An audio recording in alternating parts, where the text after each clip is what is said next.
Hi guys. आज इस वक्त बात करने का पर्पज़ ये है कि आज जो देश का जो हालात है इस वक्त बहुत चिंताजनक ये हालात है बना हुआ।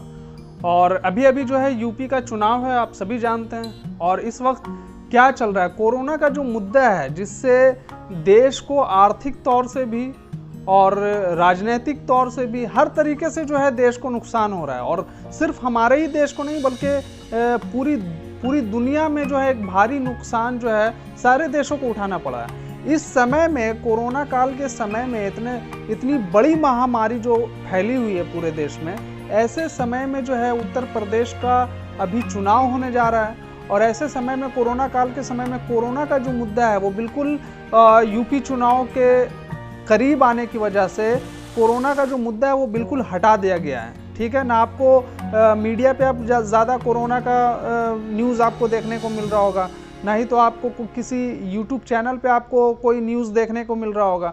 तो ये जो कोरोना का मुद्दा इतना बड़ा मुद्दा है जिसकी वजह से न जाने कितने लोग बेरोज़गार हो गए, कितने सारे लोग हमारे हिंदुस्तानी मारे गए।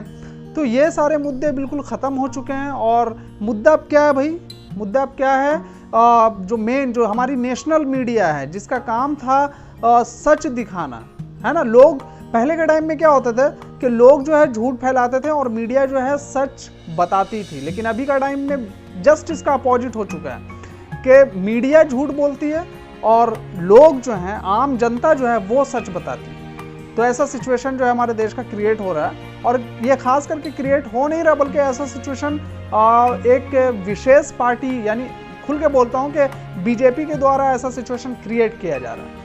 तो बात यह है कि उत्तर प्रदेश में जो चुनाव है तो कोरोना का मुद्दा बिल्कुल ख़त्म हो गया है। और मुद्दा क्या है, मुद्दा क्या उछाल दिया गया है, धर्मांतरण का, है ना।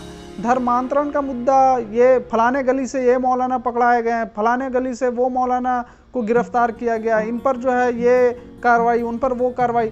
तो ये सारे मुद्दे हिंदू मुसलमान, और आपको बता दूं कि बहुत सारे दलित जिन पर ब्राह्मणों का बहुत ज़्यादा अत्याचार है, ठीक है, तो वो ब्राह्मणों का और जो अपर कास्ट है हिंदू में, उनके अत्याचारों से परेशान होकर बहुत सारे दलित जो हिंदू हैं वो बौद्ध धर्म अपना चुके हैं। लेकिन उस पर कोई भी मामला जो है वो नहीं उठ रहा है ना, कोई भी मामला उस पर नहीं उठ रहा है। लेकिन कोई भाई या बहन अगर हिंदू से अगर मुसलमान होता है, मुसलमान, ये मुसलमान शब्द ही बहुत मज़ेदार वाला शब्द है भाई। मैं तो कहता हूँ I am proud of my Muslim, I am proud of myself that I am a Muslim.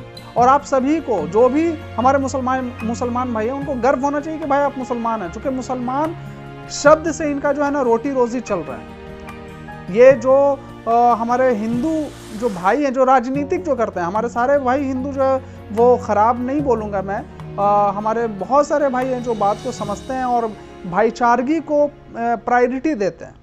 और होना भी चाहिए। हमारे देश की ये पहचान है, हमारे देश की ये परंपरा है कि यहाँ पे जो है हिंदू मुस्लिम सिख ईसाई सब आपस में भाई भाई सारे लोग मिलजुल कर रहते हैं। लेकिन कुछ लोग जो है हमारे सारे धर्म में कुछ लोग जो हैं इस तरह के होते हैं जो कि आपस में जो भाईचारगी है उसको बिगाड़ने की कोशिश करते हैं। लेकिन ये बात समझना पड़ेगा, बहुत चिंताजनक बात है कि किस तरीके का जो है सिचुएशन क्रिएट किया जा रहा है। तो बिल्कुल भी जो है दलित जो भाई हमारे हिंदू भाई जो हैं वो बौद्ध धर्म, बहुत सारे लोगों ने बौद्ध धर्म कबूल कर लिया, बौद्ध धर्म को एक्सेप्ट किया।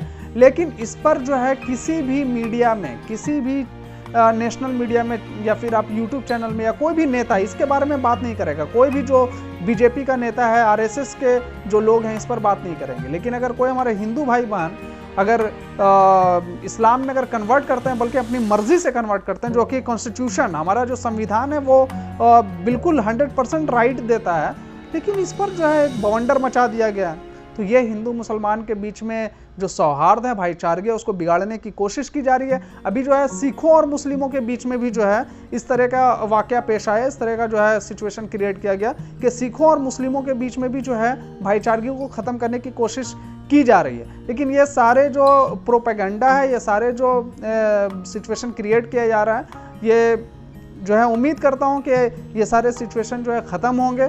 तो आपसे यही अनुरोध है कि बात को समझिए, चाहे वो हमारा जो बात है वो कोई भी सुन रहा हो, चाहे वो हिंदू हो, मुस्लिम हो, सिख हो, ईसाई हो। लेकिन ये जो हमारे देश का जो सिचुएशन क्रिएट किया जा रहा है, अभी इस वक्त जो बड़े बड़े मुद्दे, वो यूपी चुनाव आने वाला है, ये सारे मुद्दे बिल्कुल नजर ही नहीं आ रहा है स्ट्रीम मीडिया पे, नेशनल मीडिया पे। बेरोजगारी है यूपी में, क्या कितने सारे जो है गंगा में लाशें जो है तैर रही हैं, आपने देखा होगा। हजारों हजार जो लाशें हैं वो किस तरीके से, और सारी लाशें किसकी हैं भाई? वो मुसलमान के भी हैं, हिंदू के भी हैं, सिख के भी हैं, ईसाई के भी हैं। यहाँ पे सिर्फ हिंदू मुसलमान का मुद्दा नहीं है, लेकिन ये बातें समझनी पड़ेगी। यूपी में बेरोजगारी सबसे चरम सीमा पर है, महंगाई चरम सीमा पर है, हेल्थ जो है डिपार्टमेंट है वो बिल्कुल एकदम चरमराया हुआ है, ख़त्म है आप कह सकते हो, कोई मतलब सिस्टम नहीं है। तो ये सारी चीज़ें जो है यूपी चुनाव में उठनी चाहिए, लेकिन ये सारी चीज़ें ना उठ करके क्या उठ रहा है भाई? ये गली से फलाना मौलाना जो है पकड़ाया गया, ये गली से फलाना ढमकाना, यही सब हो रहा है। अरे कोई अगर धर्म कबूल कर रहा है वो अपनी मर्जी से कर रहा है, बल्कि सारे लोगों ने, जितने भी लोगों ने धर्म कन्वर्ट किया है, हिंदुइज्म से इस्लाम में कन्वर्ट हुए हैं, वो सारों ने जो है अपना बयान जारी किया है। बल्कि अपना लोकल न्यूज़ चैनल जो भी यूट्यूब पे जो लोकल न्यूज़ चैनल्स हैं वहाँ पे अपना बयान जारी किया कि भाई मैंने अपने मर्जी से जो है इस्लाम को कबूल किया है। इसमें फिर कोई प्रॉब्लम नहीं होनी चाहिए, ये तो कॉन्स्टिट्यूशनल राइट्स है ना भैया। तो ये सारी बातें समझो, और जो मुद्दे हैं, मेन मुद्दे हैं, जो बेरोजगारी है, हेल्थ है, एजुकेशन बिल्कुल कोरोना की वजह से ख़त्म हो गया, इसका किसी को कोई चिंता नहीं है। सारे बच्चों का पढ़ाई चौपट पड़ा है, बेरोजगारी चरम सीमा पर पहुंच गया, लोग जो है कोरोना से कम भूख से ज्यादा मर रहे हैं। तो ये सारे मुद्दे उठाओ ना। तो अंत में मैं यही कहूंगा, सारे लोगों से मेरी गुजारिश है, सारे लोगों से मेरी विनती है, चाहे वो मेरे हिंदू भाई हो या मुसलमान भाई हो, सिख हो, ईसाई हो, सबसे, कि जो ये बीजेपी जो प्रोपेगेंडा चला रही है, आप इसकी साजिश को समझिए, इसको नाकाम कीजिए। आने वाला जो यूपी चुनाव है, ये चुनाव में एक एक वोट आपका बहुत कीमती होता है, इसको समझने की कोशिश है। और मैं मुसलमानों से कहता हूँ कि यार कब तक जो है आप जो सेकुलरिज्म के नाम पे जो पार्टियां वोट बटोरती आई हैं मुसलमानों की, आप कब तक उसके जो है गुलाम बने रहेंगे? एक अपने आप में एक लीडरशिप पैदा कीजिए, एक अपने आप में जो है अपने बच्चों को एजुकेशन दीजिए, अपने बच्चों को हर तौर से जो है उनको एजुकेट कीजिए। सिर्फ स्कूली शिक्षा नहीं, बल्कि आप पॉलिटिकली भी उसको एजुकेट कीजिए, आप जो है उसको सोशली भी एजुकेट कीजिए, हर लाइन से आप उसको एजुकेट कीजिए और अपने आप में एक लीडरशिप पैदा कीजिए। ठीक है, सोच समझ के अपने वोट का इस्तेमाल कीजिए। धन्यवाद।